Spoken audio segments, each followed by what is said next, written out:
a strong Somalia, Somaliland, Djibouti, Ethiopia, Kenya is important for the peaceful region. And prosperous region, absolutely. Yeah. What's going on with Hargeisa at the moment about the potential for independence? Because Somaliland say, look, we want to be part of the modern world. We're democratic. We want to prosper. We want to be part of the region. Whereas Somalia right now is an absolute, basket case of a country, frankly, isn't it? Overrun with terrorism.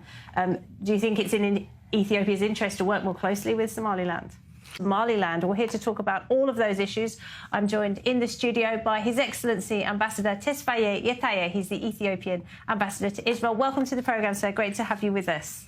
Thank you very much. So let's talk about, before we look forward, let's look back, because the relationship between Ethiopia and Israel, they've had official diplomatic ties, haven't they, since the 1950s? But this is a relationship which literally goes back thousands of years, doesn't it? Yeah. Correct. As you have rightly indicated, Ethiopia and Israel have long-standing historic relations, which dates back 3,000 years ago, when the Queen of Sheba visited King Solomon of Jerusalem. And after she also bore a child from King Solomon.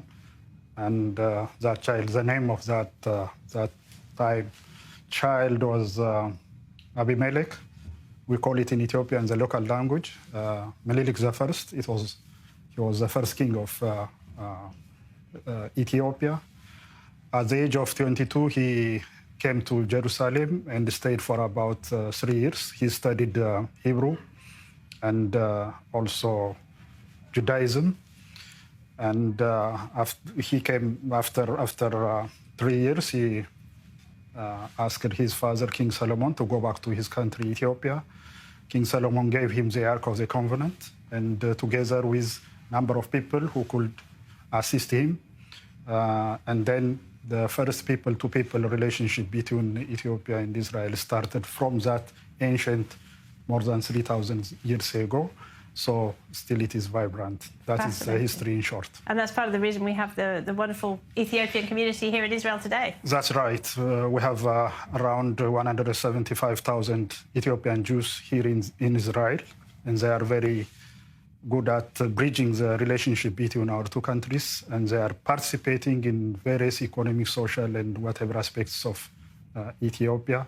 They are visiting their ancestors' land, the place where their ancestors were living. So in general, it is fantastic for the relationship between our two people-to-people relations. Yeah, and fascinating to see the culture span across so many centuries. Well, let's fast forward to the modern day, because Ethiopia has just inaugurated the Grand Ethiopian Renaissance Dam, and that was inaugurated just last month. Now, this is key, isn't it, to Ethiopia's economic development? Absolutely. As you rightly indicated, on 9 September 2025, Ethiopia inaugurated the Grand Ethiopian Renaissance Dam. And it is a big dam in Africa and one of the biggest in the world. It can generate about 5,150 megawatts of electricity. So having electricity or energy is very good for the economic development. It will contribute a lot for the economic development, not only for Ethiopia, but also for the neighboring countries as well. Currently, Ethiopia is supplying energy to Djibouti, to Kenya, and to Sudan. And in the very near future, there will be a power supply, energy supply agreement, power selling agreement already signed between Ethiopia and Tanzania. So it will expand. So it means a lot. More than 45% of Ethiopian population, especially who are living in the countryside, are not getting or accessing electricity. So when this is added into the national grid for the energy, those people will be finally connected. Yeah, they will be connected, and that will help boost the economy. It will boost the economy. Electricity means everything now. It is in everyday life. Yeah. For having that, it means a lot for the economic development. Absolutely. And Egypt, of course, is very unhappy about this, and they've made some pretty serious threats to Ethiopia about this dam. They didn't want the dam to be opened in the first place.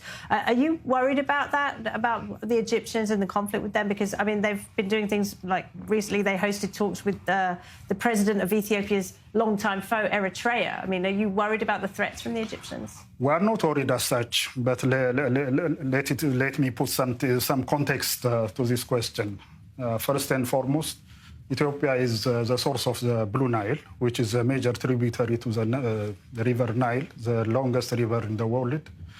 86% of the Nile water is coming from Ethiopia, and Ethiopia contributes 86% to the flow of the Nile, while Egypt is contributing 0 to the flow of Nile. But ironically, Egypt is claiming to have monopoly on this Nile water. So what Ethiopia is saying, Ethiopia has the right to use its natural resource, but Ethiopia is saying in an equitable manner. Egypt cannot monopolize the rest of the riparian countries where the water is coming, but it has an equitable right to use the water. So Ethiopia is saying that, and Ethiopia has done a lot to have with other Nile Basin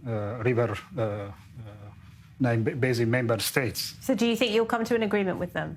Well, for the last couple of years, a lot of negotiations have been taking place under the auspices of the African Union, and there is a tripartite negotiation among the countries like Sudan, Egypt, and Ethiopia.